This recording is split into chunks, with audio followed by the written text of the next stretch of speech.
इस समय भारत में आरक्षण के ऊपर खूब चर्चा हो रही है। ऐसे लगता है आरक्षण एक संजीवनी बूटी है और ये जिसको जिसको मिल जाएगा वो अमर हो जाएगा। जिसको जिसको आरक्षण मिलेगा उसकी सारी समस्याओं का समाधान हो जाएगा।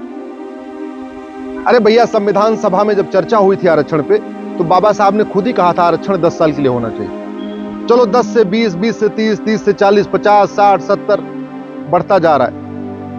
लेकिन अगर ये आरक्षण संजीवनी बूटी होती तो जिसको जिसको मिल रहा है उसका कल्याण हो गया होता, उद्धार हो गया होता, उस कम्युनिटी में कोई समस्या नहीं होती, गरीबी, भूखमरी, कुपोषण, प्रदूषण खत्म हो गया होता। और वैसे भी टोटल सरकारी नौकरी साल में निकलती कितनी है, कभी आपने सोचा क्या? पूरे देश में हर साल मुश्किल से 1 लाख सरकारी नौकरी निकलती, 1 लाख। अब 1 लाख में 50% यानी 50,000 हो गए रिजर्व्ड और 50,000 हो गए अनरिजर्व्ड। 150 करोड़ की जनसंख्या में अगर 50,000 नौकरी रिजर्व कैटेगरी में निकल आई तो उसमें इतना हाहाकार मचाने की क्या जरूरत? मेरा यह मानना है कि अगर दलितों का कल्याण करना है, पिछड़ों का कल्याण करना है, आदिवासियों का कल्याण करना है या मुस्लिम्स का कल्याण करना है, क्योंकि आजकल मुस्लिम आरक्षण पे खूब चर्चा हो रही है, तो रिजर्वेशन उसका उपाय नहीं है, रिजर्वेशन उसकी दवाई नहीं है। गरीबों, पिछड़ों, अल्पसंख्यकों या जिसका भी कल्याण करना है, उसका जो सबसे बढ़िया तरीका है उनको मेन स्ट्रीम में लाने का, वो है समान शिक्षा। समान शिक्षा का मतलब रिक्शा चलाने वाले का बच्चा जो किताब पढ़ेगा, मर्सिडीज चलाने वाले का बच्चा भी वही किताब पढ़ेगा। समान शिक्षा का मतलब मजदूर का बेटा जो किताब पढ़ेगा, मालिक का बेटा वही किताब पढ़ेगा। समान शिक्षा का मतलब तमिलनाडु का बच्चा जो किताब पढ़ेगा, वही कश्मीर का बच्चा वही किताब पढ़ेगा, गुजरात का बच्चा वही किताब पढ़ेगा, बंगाल का बच्चा वही किताब पढ़ेगा। समान शिक्षा का मतलब 1 nation 1 education board, 1 nation 1 syllabus, 1 nation 1 curriculum. Ultimately जो रिजर्वेशन हो रहा है, यह रिजर्वेशन किसी एग्जाम के जरिए मिलता है। ऐसा तो है नहीं कि सबको बैठे बैठे घर में सरकारी नौकरी मिल जाती है। सरकारी नौकरी मिलती है कॉम्पिटिटिव एग्जाम के जरिए। अच्छा, जितने भी कोर्स हैं, एग्जाम होते हैं, वो सारे सबके लिए एक होते हैं। उदाहरण के लिए इंजीनियरिंग में एडमिशन के लिए जेईई होता है, उसका पेपर अलग अलग नहीं आता। ऐसा नहीं आता कि अगड़ों के लिए अलग पेपर, पिछड़ों के लिए अलग पेपर, उत्तर भारत वालों के लिए अलग पेपर, दक्षिण भारत वालों के लिए अलग पेपर, जनरल वालों के लिए अलग पेपर और रिजर्वेशन वालों के लिए अलग पेपर। ऐसा तो है नहीं, पेपर कॉमन है। जब पेपर कॉमन है इंजीनियरिंग का, पेपर एक ही होता है मेडिकल का, पेपर एक ही होता है एनडीए का, पेपर एक ही होता है क्लैट का, लॉ में एडमिशन का। यूनिवर्सिटीज में एडमिशन के लिए सीयूईटी होता है, उसका भी पेपर एक होता है। तो ये सिलेबस अलग अलग क्यों चल रहा है? ये सीबीएसई में अलग सिलेबस क्यों, आईसीएसई बोर्ड का सिलेबस अलग क्यों, यूपी बोर्ड का सिलेबस अलग क्यों, बिहार बोर्ड का अलग सिलेबस क्यों? पूरे देश का एक सिलेबस करने में क्या दिक्कत है?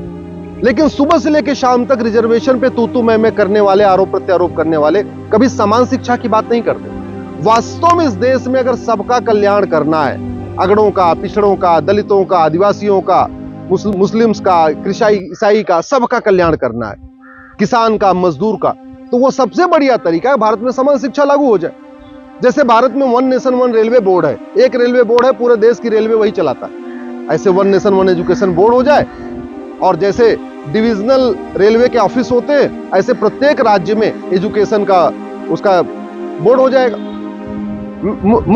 मुख्यालय उसका दिल्ली में होगा, प्रत्येक राज्य में उसकी सब ऑफिस हो जाएंगे, ब्रांचेस हो जाएंगे, और पूरे देश में सिलेबस सबका कॉमन कर दिया जाए, करिकुलम सबका कॉमन कर दिया जाए, और बड़े आराम से हो सकता है। भाई, उत्तर से दक्षिण और पूरब से पश्चिम मैथ का सिलेबस तो एक हो सकता है। असम से लेके गुजरात और कश्मीर से लेके लद्दाख फिजिक्स का सिलेबस एक हो सकता है। पूरे देश का केमिस्ट्री का सिलेबस एक हो सकता है, पूरे देश का जूलॉजी का सिलेबस एक हो सकता है, पूरे देश का बॉटनी का सिलेबस एक हो सकता है, पूरे देश का इंग्लिश का एक पेपर हो सकता है, पूरे देश का संस्कृत का एक पेपर हो सकता है, पूरे देश का हिंदी का एक पेपर हो सकता है। तो मेन जितने भी सब्जेक्ट है सबका पेपर तो कॉमन हो सकता है। फिर अलग अलग क्यों चल रहा है? सीबीएसई अलग, यूपीएससी अलग, ये अलग, वो अलग। आज की डेट में बिना कोचिंग किए कोई बच्चा कोई कॉम्पिटिटिव एग्जाम क्वालिफाई नहीं कर पा रहा है। बिना कोचिंग किए ना कोई आईएएस कर पा रहा है, ना आईपीएस कर पा रहा है, ना इंजीनियरिंग में एडमिशन ले पा रहा है, ना मेडिकल में एडमिशन ले पा रहा है, ना बैंक में जा पा रहा है, बिना कोचिंग किए कोई जो है क्लैट में क्रैक नहीं कर पा रहा, बिना कोचिंग किए कुछ कर ही नहीं पा रहा। जानते हैं क्यों? क्योंकि जो पढ़ाया जा रहा है वो पूछा नहीं जाता, जो पूछा जाता है वो पढ़ाया नहीं जाता। और ये क्यों हो रहा है? क्योंकि भारत में कोचिंग का बहुत बड़ा जाल नेटवर्क फैल चुका है। 5 लाख करोड़ का धंधा कोचिंग का चल रहा है भारत में। कोचिंग माफियाओं ने ऐसा सिस्टम को हाईजैक कर लिया है, शिक्षा मंत्रालय को इतना हाईजैक कर लिया है कि जो पढ़ाया जाता है वो पूछा नहीं जाता कॉम्पिटिटिव एग्जाम में, और जो कॉम्पिटिटिव एग्जाम में पूछा जाता है वो स्कूलों में पढ़ाया नहीं जाता। ऐसे ही ये जो सीबीएसई बोर्ड चलाने वाले, आईसीएसई बोर्ड चलाने वाले, इन्होंने सिस्टम को इतना हाईजैक कर लिया है, ये one nation one education board नहीं होने दे रहे। स्कूल वाले भी नहीं चाहते one nation one education board हो जाए, क्योंकि सबकी अपनी अपनी अपनी अलग अलग दुकान चल रही। किताब माफिया जो किताब हर साल पब्लिश करते हैं, वो नहीं चाहते कि एनसीईआरटी किताब एक हो जाए, वन नेशन वन सिलेबस होगा, वन नेशन वन बुक होगा, वन नेशन वन करिकुलम होगा, तो लोग हर साल किताब बदलेंगे नहीं। हर साल किताब बदलेंगे नहीं तो किताब वो छाप के बेच नहीं पाएंगे। अभी वर्तमान समय में सबकी बढ़िया चांदी चल रही है। किताब माफिया हर साल नई किताब छाप रहे, किताब बेच बेच के कमा रहे। कोचिंग माफिया बढ़िया कोचिंग करा करा के कमा रहे। स्कूल माफिया 10,000, 20,000 रुपए, 25,000 रुपए महीने की फीस लेके कमा रहे। अल्टीमेटली आप 10,000 रुपए फीस दो या 15,000 रुपए फीस दो या 5,000 रुपए फीस दो, अंत में आपको कोचिंग कराना ही पड़ेगा। कितने हाई फाई स्कूल में पढ़ा लो, बिना कोचिंग किए बच्चा आईआईटी क्रैक नहीं कर पाएगा, बिना कोचिंग किए उसका एमबीबीएस में सिलेक्शन नहीं हो पाएगा, बिना कोचिंग किए एनडीए में नहीं जा पाएगा। तो फायदा क्या हुआ इस स्कूल का? ये पूरा सिस्टम हाईजैक हो चुका है। शिक्षा माफियाओं ने, स्कूल माफियाओं ने, कोचिंग माफियाओं ने, किताब माफियाओं ने पूरे एजुकेशन सिस्टम को हाईजैक कर लिया। इसलिए मैं आपसे निवेदन कर रहा हूं, और ये पॉलिटिशियन इसलिए बोलते नहीं, क्योंकि ये जो कोचिंग माफिया है, एजुकेशन माफिया है, स्कूल माफिया है, ये पॉलिटिकल पार्टियों को मोटी फंडिंग करते हैं। ये सांसदों को भी फंडिंग करते हैं, विधायकों को फंडिंग करते हैं, उनको चुनाव लड़ाने में उनकी मदद करते हैं। इसलिए आप ध्यान, कभी आपने नोटिस किया होगा, कोई भी सांसद या विधायक कभी समान शिक्षा की बात नहीं करता। बाकी तो और छोड़ दो, समाजवादी कभी समान शिक्षा की बात नहीं करते, जबकि लोहिया जी का प्रमुख मुद्दा यही था। समाजवाद का मतलब होता है कि समान शिक्षा हो, समान चिकित्सा हो, समान नागरिक संहिता हो, लेकिन कभी समाजवादी भी समाज शिक्षा की बात नहीं करते। इस पाखंड को आप समझिए। और आरक्षण संजीवनी बूटी नहीं है।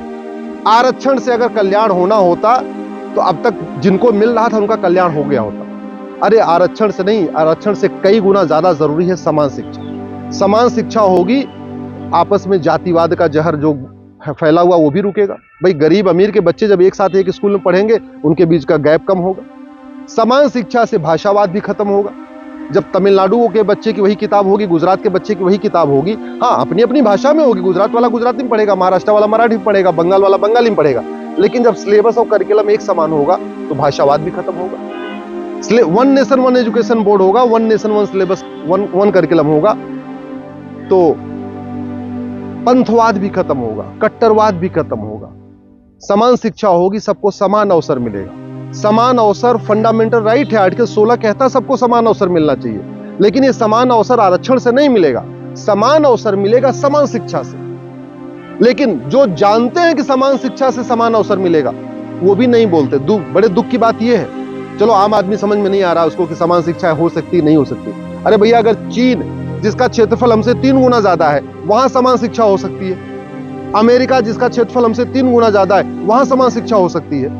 रूस जिसका क्षेत्रफल हमसे 5 गुना ज्यादा है, वहां समान शिक्षा हो सकती है। ब्राजील जिसका क्षेत्रफल हमसे 2.5 गुना ज्यादा है, वहां समान शिक्षा हो सकती है। कनाडा जिसका क्षेत्रफल हमसे 3 गुना ज्यादा है, वहां समान शिक्षा हो सकती है। तो भारत में क्यों नहीं हो सकती? लेकिन यूनिफॉर्म सिविल कोड की बात होती है, यूनिफॉर्म एजुकेशन की बात ही नहीं होती। यूनिफॉर्म सिविल कोड से केवल मुस्लिम को फायदा होगा, पूरे देश को फायदा नहीं होगा, उसकी चर्चा होती है।